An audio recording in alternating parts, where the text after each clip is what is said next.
तो इस कहानी की शुरुआत होती है एक खौफनाक आइलैंड से। हमें घने जंगल और जंगलों में पड़ी हुई इंसानों की पुरानी गली सड़ी लाशें दिखाई जाती हैं और बताया जाता है कि इस आइलैंड पर जो कोई भी इंसान आता है उसका यही हाल होता है। वो वापस यहाँ से नहीं जा पाता क्योंकि इस आइलैंड पर खौफनाक मॉन्स्टर्स का राज है जो इंसानों का शिकार कर लेते हैं। और अब तो गवर्नमेंट भी इन मॉन्स्टर्स से तंग आ चुकी है। बड़े बड़े शिकारी इन मॉन्स्टर्स का शिकार नहीं कर पाए और मॉन्स्टर्स के ही हाथों अपनी जान दे बैठे, जिसके बाद से अब तो शिकारियों ने भी उस आइलैंड पर जाने से मना कर दिया था। इसीलिए गवर्नमेंट ने एक प्लान बनाया कि अब जो कोई भी शिकारी वहां जाकर उन मॉन्स्टर्स का शिकार करेगा तो उन्हें इतना बड़ा इनाम दिया जाएगा कि उनकी 7 पुश्तें बैठकर खाएंगी। इसीलिए हंटर्स का एक ग्रुप हेलीकॉप्टर के जरिए इस आइलैंड में उतरता है। इस ग्रुप में मर्फी और मर्फी के 4 साथी हैं। मर्फी इन सबका लीडर है। एक रिटायर्ड कमांडर होने के साथ साथ वो एक बहुत बड़ा शिकारी भी है। उसकी टीम की दूसरी मेंबर है जेसी। वो भी एक हंटर फैमिली से है। उसके डैड बहुत बड़े शिकारी थे और वो खुद भी एक बहुत बड़ी शिकारी बनना चाहती है और उस मॉन्स्टर को मारकर अपना नाम ऊंचा करना चाहती है। इनके साथ एक फोटोग्राफर भी है। शिकार से तो उसका दूर दूर तक ताल्लुक नहीं, लेकिन वो चाहता है कि एक मॉन्स्टर की तस्वीर उसे मिल जाए या फिर वो उस मोमेंट को कैप्चर कर पाए जब ये लोग उस मॉन्स्टर का शिकार कर रहे होंगे। और ऐसे मॉन्स्टर की पिक्चर से वो उसके पास होने की वजह से वो एक बहुत बड़ा फोटोग्राफर बन जाएगा और उसका फ्यूचर बिल्कुल ही बदल जाएगा। यहाँ बाकी 2 लोग पैसों की लालच में आए हैं जिन्हें मर्फी ने कुछ ट्रेनिंग भी दी हुई है। जंगल में बढ़ते हुए कैमरामैन को और बाकी दोनों लोगों को ज्यादा डर लगता है क्योंकि जगह जगह वो गली सड़ी लाशें जो पड़ी थी। मर्फी यहाँ पर सबको हौसला देता है और ये लोग चलते हुए बेस कैंप तक पहुंच ही जाते हैं, लेकिन यहाँ जाकर इनके होश उड़ जाते हैं। बेस कैंप पे अब ना तो कुछ खाने के लिए था और ना ही कोई वेपन बचा था। ये लोग पैनिक करने लगते हैं, पर मैफी इन सबको एक और मर्तबा हौसला देता है और कहता है कि हम शिकारी हैं, हम हर मुश्किल का हल निकाल लेते हैं। हम यहाँ पर अपने खाने पीने का इंतजाम भी खुद कर लेंगे और वो शिकार भी कर लेंगे। यहाँ पर चार्ली बहुत ज्यादा डर रहा था क्योंकि अब वो इस बेस कैंप से बाहर नहीं जाना चाहता था, क्योंकि जो हाल वो आइलैंड का देख आया था उसके बाद तो उसे सांस में नहीं आ रहा था डर के मारे। मर्फी उसे टॉन्ट मारते हुए वो इमरजेंसी बटन दे देता है और कहता है कि ज्यादा डर लगे तो इसे दबाना, तो मैं हेलीकॉप्टर आकर रेस्क्यू कर यहाँ से ले जाएगा। अब मर्फी के साथ एलेक्स और जेसी निकल जाते हैं बाहर खाना ढूंढने के लिए। मर्फी अपने साथियों से कहता है कि तुम लोग खाना ढूंढो, मैं यहाँ पर कुछ ट्रैप्स लगाकर आता हूँ। इन्हीं बातों के दौरान गुजरते हुए उन्हें ऐसा महसूस होता है कि कोई उनके पीछे है। ये लोग डर जाते हैं और अपने डिफेंसिव मोड में आ जाते हैं। गन लेके ये इधर उधर देख रहे थे तो इन्हें पता चला कि यहाँ पर एक और शिकारी ही था दरख्तों के पीछे, जो मॉन्स्टर का शिकार करने के लिए आया था। इस टाइम वो काफी गुस्से में था और कमजोर भी लग रहा था। इन लोगों को पता चलता है कि उस शिकारी का नाम सैम है और सैम इन्हें बताता है कि उसने काफी दिन से कुछ नहीं खाया। वो अपनी टीम के साथ ही उस मॉन्स्टर का शिकार करने के लिए आया था, लेकिन मॉन्स्टर्स ने उसके पूरे ग्रुप को मार दिया और अब वो बदले की आग में चल रहा है और अपने साथियों का बदला लेने के लिए हर हाल में मॉन्स्टर्स को मारना चाहता है। मर्फी उसे कहता है कि तुम हमारे साथ मिल सकते हो, पर पता चलता है कि सैम लालची भी था। वो कहता है मैं इनाम के पैसे तुम्हारे साथ बांटना नहीं चाहता, इसलिए मैं अकेला ही उसका शिकार करूंगा। हमें दिखाया जाता है कि सैम, जो कि अब जंगलों के अंदर भाग रहा था, उसे अपने पीछे किसी की आहट महसूस होती है। पहले तो उसे ऐसा महसूस हुआ कि मर्फी के ग्रुप में से ही कोई होगा, पर यहाँ पर खौफ बढ़ने लगा। अचानक ही किसी ना दिखने वाली चीज ने पीछे से उसके ऊपर अटैक कर दिया और यहाँ बस हम उसकी चीख की आवाज ही सुन पाए। मर्फी ने भी उसकी चीख की आवाज सुनी थी और वो समझ गया था कि अब वो मॉन्स्टर करीब ही है। वो उसे ढूंढने के लिए निकल जाता है, जबकि यहाँ पर जेसी और एलेक्स अपना शिकार लेकर अपने कैंप की तरफ बढ़ जाते हैं। जैसे ये लोग कैंप के पास पहुंचते हैं तो वहां इनके होश उड़ गए थे। कैंप के बाहर वो मॉन्स्टर पहले से ही इनका इंतजार कर रहा था। ये भयानक काले दिखने वाला मॉन्स्टर, जिसकी बॉडी लगभग इंसान की तरह ही थी, टांगों और बाजुओं के साथ वो इनके ऊपर हमला कर देता है और इन्हें मारने की कोशिश करता है, पर जैसी भी अपने हथियार निकाल लेती है और उसे मारने की कोशिश करती है।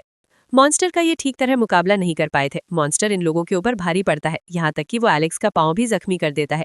एलेक्स को बचाने के लिए जैसी एक फायर जलाकर उस मॉन्स्टर को डराकर यहाँ से भगाने में कामयाब हो जाती है, लेकिन कुछ ही पल बाद वो मॉन्स्टर इनके पीछे दोबारा भी आ जाता है। जैसी के दूसरे साथी बाहर निकल कर आते हैं और एलेक्स को सहारा देते हुए ये लोग एलेक्स को अंदर ले आते हैं और इस बेस कैंप के सारी खिड़कियां दरवाजे अच्छी तरह बंद कर देते हैं ताकि वो मॉन्स्टर अब अंदर ना आ पाए। यहाँ पर एलेक्स की हालत भी खराब हो जाती है क्योंकि उसके जख्मों में से बहुत सारा खून बह चुका था। ये लोग उसे लेकर बाहर भी नहीं जा सकते थे क्योंकि बाहर वो मॉन्स्टर था, लेकिन अगर इसी तरह यहीं पर छुपे बैठे रहते तो एलेक्स की जान भी चली जाती और इन लोगों की भी। ये लोग बाहर जाने का कोई जुगाड़ सोचते हैं और चार्ली से कांटेक्ट करने की कोशिश करते हैं। वो जानते हैं कि चार्ली इस टाइम बाहर ही है और कहीं पर छुपा हुआ है। वो चार्ली से कहते हैं कि तुम हिम्मत करो और बाहर देखकर हमें बताओ कि वो मॉन्स्टर कहाँ पर है, हम उसे मार देंगे। लेकिन डर के मारे चार्ली की तो आंखें खोलने की हिम्मत ही नहीं थी। कबूतर की तरह वो आंखें बंद किए बैठा था, जैसे उसकी आंखें बंद करने से वो मॉन्स्टर उसे मारेगा नहीं। जैसे कि बहुत हिम्मत दिलाने के बाद आखिरकार चार्ली ऊपर की तरफ देखता है और इन लोगों को बताता है कि उस भयानक मॉन्स्टर के हाथ में इस टाइम एक इंसानी सर है और वो उसे लेकर डांस कर रहा है।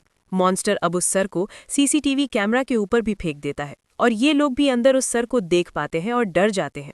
जैसे उसकी इस काम से ये समझ आती है कि वो मॉन्स्टर उन्हें मारने से पहले उनके साथ खेलना चाहता है और उन्हें तड़पाना चाहता है। इस टाइम वो मॉन्स्टर उनके कैमरास के बहुत करीब था। जैसी नोटिस करती है कि वो बिल्कुल चार्ली के निशाने पर है। वो चार्ली से कहती है कि हिम्मत करो और उसे शूट कर दो, पर चार्ली के अंदर हिम्मत नहीं थी। यहाँ पर अब उनकी दूसरी साथी जल्दी से मर्फी को कॉल कर उसे मॉन्स्टर के बारे में बता देती है और ये भी बता देती है कि वो बेस कैंप के बिल्कुल बाहर है। मर्फी भी भागता हुआ बेस कैंप की तरफ पड़ता है। मर्फी की भागने की आवाज़ सुनकर वो मॉन्स्टर अब मर्फी की तरफ अट्रैक्ट हो गया था।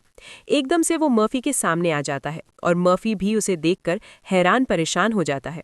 अपने आप को बचाने के लिए उसने जैसे ही कदम पीछे रखा तो वो अपने ही बनाए ट्रैप में फंस गया और उसका पांव बुरी तरह जख्मी हो गया।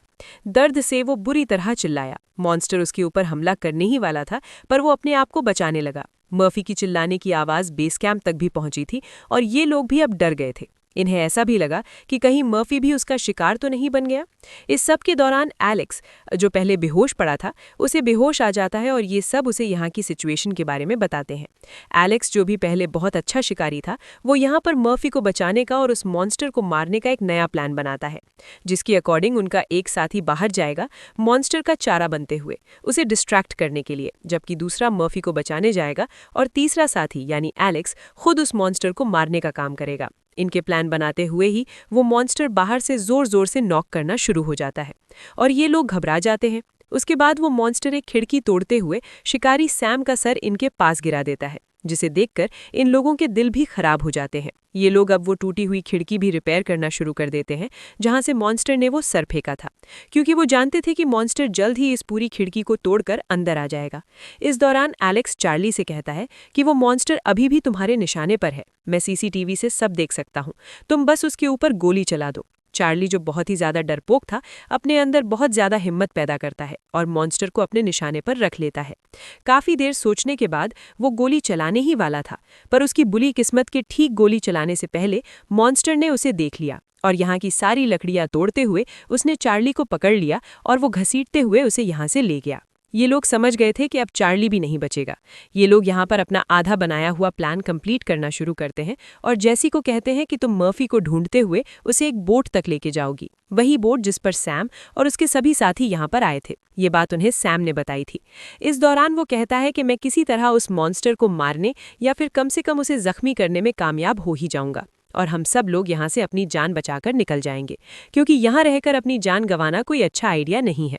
अपना प्लान पूरा बनाने के बाद और प्लान की सारी तैयारियां करने के बाद ये लोग सो जाते हैं। सुबह का सूरज निकलते ही ये लोग उठ गए थे अपना प्लान पूरा करने के लिए। प्लान के मुताबिक जैसी की साथी उस मॉन्स्टर को ढूंढने के लिए निकल जाती है, क्योंकि उसे अपने आप को मॉन्स्टर का शिकार दिखाना है, उसका चारा दिखाना है और उसे अपनी तरफ अट्रैक्ट करते हुए एलेक्स की तरफ लाना है। जबकि दूसरी तरफ से हम देखते हैं कि जैसी मर्फी को ढूंढने के लिए और नदी का रास्ता ढूंढने के लिए निकल चुकी है। इस दौरान इन लोगों को एक बात ये नहीं पता थी कि इन्हें चार्ली को भी बचाना है, क्योंकि वो भी अब हमें जिंदा दिखाया गया है। पर अगले ही मिनट बहुत ही तेजी से वो मॉन्स्टर एलेक्स को घसीटते हुए यहाँ पर पहुंच गया।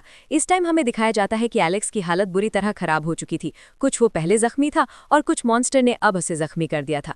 जैसी अपने आप को और चार्ली को बचाने के लिए यहाँ पर एक फायर कैंडल चलाती है, पर वो मॉन्स्टर ज्यादा उससे डरता नहीं। ठीक इसी टाइम पर बेली भी यहाँ आ जाती है और ये तीनों मिलकर मॉन्स्टर का शिकार करने की कोशिश करते हैं, पर मॉन्स्टर अभी भी इनके हाथ नहीं लगता। इतना करीब होकर भी उल्टा वो इनके साथ ही एलेक्स पर हमला करके उसे भी पूरी तरह मार देता है। ठीक इसी के बाद वो एलेक्स का भी सर काटने वाला था और इस चीज से जैसी को समझ आ गया कि इस मॉन्स्टर के लिए उसके शिकार से ज्यादा उसके शिकार के सर इंपॉर्टेंट है। वो समझ गई कि ये सर इस मॉन्स्टर की कमजोरी है, इसलिए गुस्से में वो सभी सरों को उठाकर मॉन्स्टर के ऊपर ही फेंकने लगी और सबको खराब करने लगी, जिसके बाद वो इन सरों को जलाना भी शुरू कर देती है। उसे लगा था कि ऐसे करके मॉन्स्टर कमजोर हो जाएगा, लेकिन अब भी एक और मर्तबा वो गलत थी। ये सारी हरकतें मॉन्स्टर का गुस्सा बढ़ा देती हैं और इसी गुस्से में एक एक बार में मॉन्स्टर उसकी सारे साथियों को मार देता है और अब जैसी अकेली बच जाती है उससे मुकाबला करने के लिए, अपनी जान बचाने के लिए। इस टाइम पर उसे वो मोमेंट याद आता है जब उसके डैड को ऐसे ही एक मॉन्स्टर ने मारा था।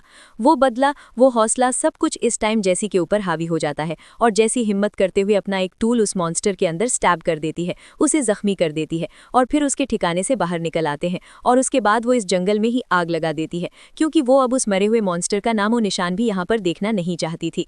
जब वो बाहर निकली तो हमने देखा कि उसका पूरा मुंह उसी मॉन्स्टर के खून से लथपथ है। वो अपनी जीत के जोश में जोर से चिल्लाती है और अपने इमरजेंसी बटन को दबा देती है ताकि वो अपने मिशन की कामयाबी के बारे में सबको बता सके और उसे यहाँ से रेस्क्यू कर लिया जाए। उसकी जीत बहुत बड़ी थी, लेकिन साथ ही उसे बहुत बड़ा दुख भी था, क्योंकि उसने इस जीत के बदले में अपने सभी साथियों की कुर्बानी दे दी थी। लेकिन खैर, जैसे कि इस जीत के साथ ये मूवी यहीं पर खत्म हो जाती है।